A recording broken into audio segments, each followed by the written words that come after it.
Hello everyone and welcome back to our channel. Today in this session we will discuss about the chapter number 9 of class 6th, that is body movement.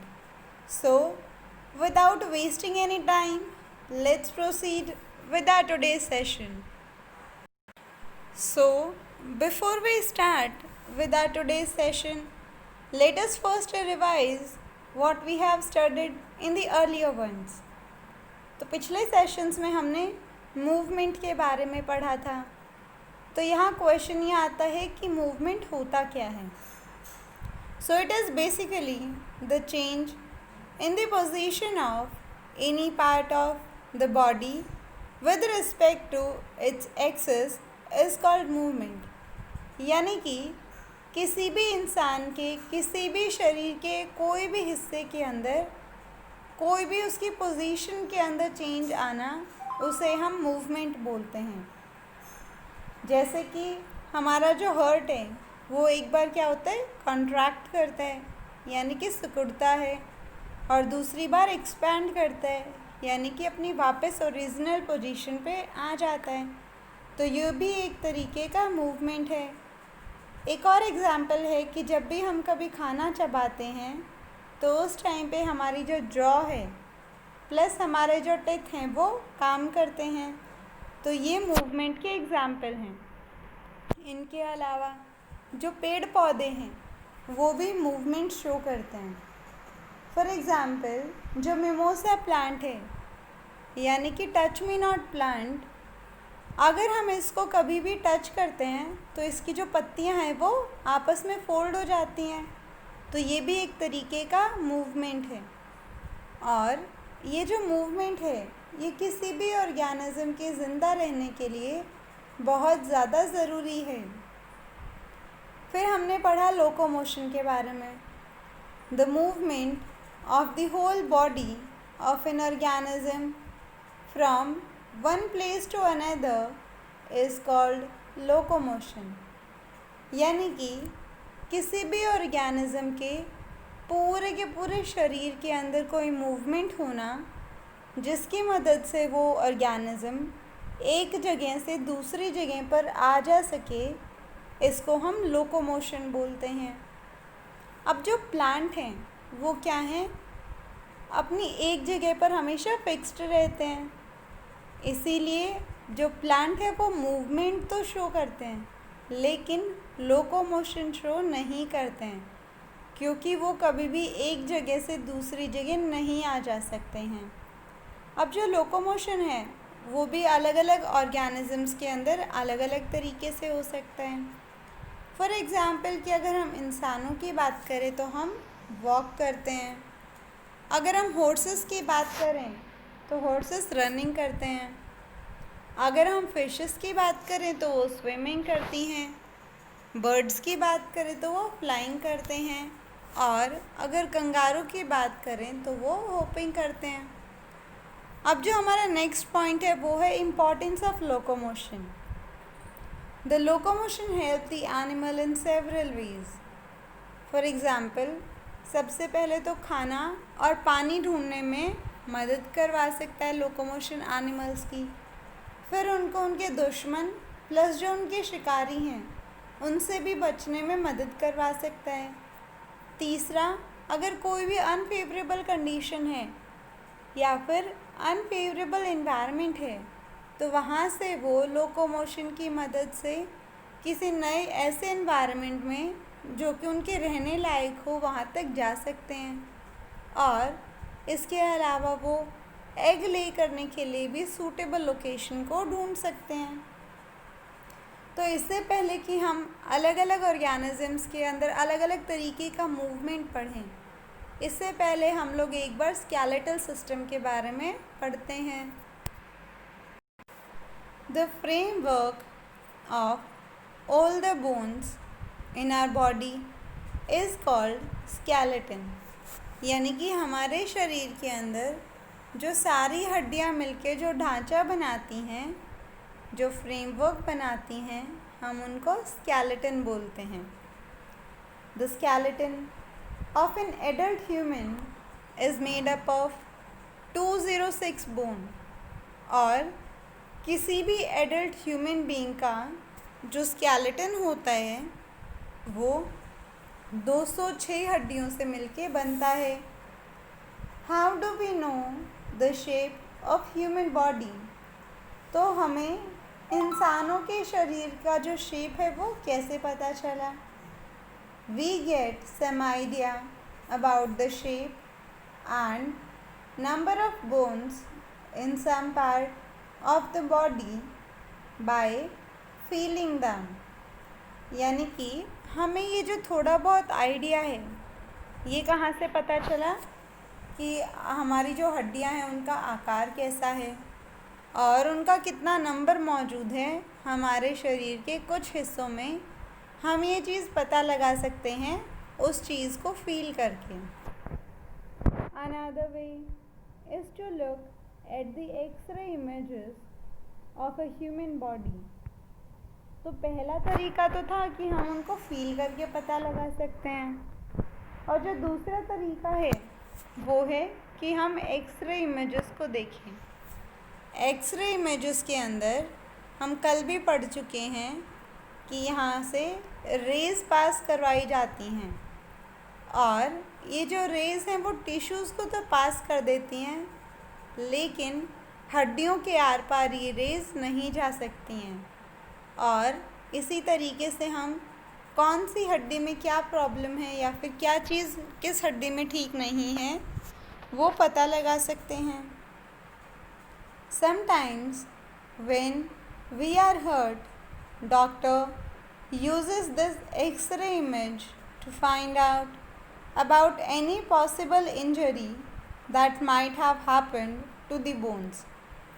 और बहुत बार जब हमें चोट लगती है तो जो डॉक्टर्स हैं वो क्या करते हैं, एक्सरे करवाते हैं, और उस एक्सरे की इमेज से वो ये पता लगाने की कोशिश करते हैं कि कौन सी इंजरी वहाँ पे हो सकती है या फिर उस हड्डी के अंदर कौन से टाइप की जो इंजरी है वो आई है। फॉर एग्ज़ाम्पल अगर हम ये डायग्राम देखें तो ये एक्सरे इमेजेस हैं, ये हमारे हार्ट की है और ये हमारे चेस्ट की है। तो अगर बाय चांस हमारे हाथ में कोई फ्रैक्चर आया है, यानी कि इस हड्डी को ही से कोई डिसलोकेट हो गई है या फिर कुछ और हुआ है, तो ये चीज़ हमें इन फ़ोटोज़ को देख के पता चल सकता है। इसीलिए ये जो एक्सरे इमेजेस हैं ये बहुत ज़्यादा इम्पॉर्टेंट होती हैं। A child has more bones than an adult person, approximately 300 bones in all.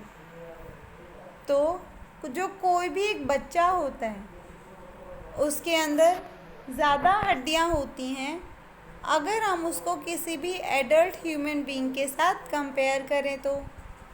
यानी कि एक चाइल्ड के अंदर अप्रॉक्सीमेटली लगभग 300 हड्डियाँ हो सकती हैं। But as the child grows some of the bones fuse together and reduce in number. यानी कि जैसे जैसे बच्चा ग्रो होने लगता है, यानी कि जैसे जैसे वो बच्चा बड़ा होने लगता है उसके शरीर की जो कुछ हड्डियां हैं वो आपस में फ्यूज़ हो जाती हैं, यानी कि आपस में मिल जाती हैं, और इन्हीं हड्डियों के आपस में मिलने की वजह से जो नंबर है वो हड्डियों का कम हो जाता है। यानी कि जो एडल्ट ह्यूमन बीइंग है उसकी हड्डियां कितनी हैं, 206। वहीं अगर हम किसी बच्चे की बात करें तो उसके अंदर हड्डियां हैं 300 के आसपास। तो ये कैसे हो रहा है कि बच्चे के अंदर 300 हड्डियां थी और जब वो बड़ा हो रहा है तो उसके अंदर 206 हड्डियां रह रही हैं। तो ये इतना फ़र्क कैसे आ रहा है? तो ये फ़र्क आ रहा है कि जैसे जैसे बच्चा बड़ा होता है उसके अंदर जो हड्डियां होती हैं वो कुछ हड्डियां आपस में मिल जाती हैं, और उन्हीं हड्डियों के आपस में मिलने की वजह से जो हड्डियों का नंबर है बड़े होते होते वो 300 से 206 तक आ जाता है। अब हम हमारी ह्यूमन बॉडी का स्केलेटल सिस्टम देखते हैं। तो जो सबसे पहले है वो है हमारा स्कल। इस पूरे एरिया को हम क्या बोलते हैं? स्कल। स्कल के अंदर ये क्या है? आई सॉकेट्स हैं। आई सॉकेट्स के अंदर क्या होंगे? हमारी आईज आएंगी। उसके बाद ये है हमारी अपर जॉ और फिर नीचे वाली है लोअर जॉ। और फिर आती है हमारी क्लैविकल, यानी कि जिसको हम कॉलर बोन बोलते हैं। कॉलर बोन के बाद है शोल्डर ब्लेड, और ये दोनों मिलके क्या बनाती हैं? शोल्डर बोन्स बनाती हैं। उसके बाद आती हैं ये जो कि हमारी ब्रेस्ट बोन है, और फिर हमारी रिब्स आएंगी। बैकबोन के बारे में हम ऑलरेडी जानते हैं कि हमारी जो कमर के पास जो हड्डियाँ होती हैं बीच में, वो क्या है? बैकबोन है। अब अगर हम हाथ की हड्डियों की बात करें तो जो हमारी एल्बो है, तो एल्बो और शोल्डर के बीच में जो बोन प्रेजेंट होती है उसको हम बोलते हैं हीमरस। और ये जो हीमरस है ये हमारी अपर आर्म बोन है। और अगर हम एल्बो से नीचे की बात करें तो यहाँ पे 2 हड्डियाँ होती हैं। कौन कौन सी हैं? रेडियस और अल्ना। वहीं अब अगर हम लोअर पोर्शन की बात करें तो यहाँ आती हैं हमारी हिप बोन। और हमारी आर्म्स के अंदर ये वाला जो पोर्शन है, यहाँ पे रिस्ट बोन्स और फिंगर्स वगैरह आती हैं। अब अगर हम पैरों की बात करें तो हमारे एल्बो और हिप्स तक लेके जो बोन होती है उसको हम बोलते हैं फीमर। और ये जो फीमर है ये हमारी थाई बोन भी है। उसके बाद आते हैं हमारे नीज़, और नीज़ में क्या प्रेजेंट होती हैं? नी कैप्स मौजूद होती हैं।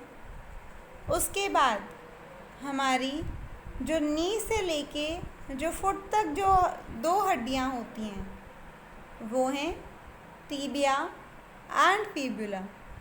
और हमारे फुट और फिर एंकल बोन्स भी होती हैं। और ये सारी चीज़ें मिलके हमारा ह्यूमन स्केलेटन की फॉर्मेशन करवाती हैं। The function of skeleton. अब हमने स्केलेटन के बारे में तो पढ़ लिया, लेकिन अब इसके फंक्शंस क्या क्या हैं एक बार हम उनको देख लेते हैं। The skeleton has the following main functions. तब हमारे स्केलेटन के कुछ मेन फंक्शंस हैं। इनमें से जो सबसे पहला फंक्शन है वो है it gives shape and support to the body. तो ये जो स्केलेटन है ये हमारे शरीर को शेप और सपोर्ट प्रोवाइड करवाती है। जो दूसरा फंक्शन है स्केलेटन का वो है it gives protection to the delicate internal organs of the body. यानी कि हमारी जो स्केलेटन है वो हमारे शरीर के जो इंटरनल ऑर्गन्स हैं, जैसे कि हमारा हार्ट है, हमारे लंग्स हैं, इन सारी चीज़ों को ये प्रोटेक्ट करवा के रखती है, किसी भी इंजरी से बचाती है। For example, the skull protect the brain and rib cage protect the heart and the lungs. Example है कि हमारी जो स्कल वाली बोन्स हैं ये हमारे जो ब्रेन है, यानी हमारा जो दिमाग है, उसको प्रोटेक्ट करके रखती हैं। वहीं हमारी जो रिब्स हैं वो हमारे हार्ट और हमारे लंग्स को प्रोटेक्ट करती हैं। वहीं हमारी जो बैकबोन है वो स्पाइनल कॉर्ड को प्रोटेक्ट करके रखती है। तो ये कुछ इम्पॉर्टेंट फंक्शंस थे हमारे स्केलेटन के। अगर आपको ये वीडियो पसंद आई हो तो हमारे चैनल को लाइक, शेयर एंड सब्सक्राइब करना ना भूलें। और आप हमें कमेंट सेक्शन में भी अपने व्यूज़ बता सकते हैं। Thank you.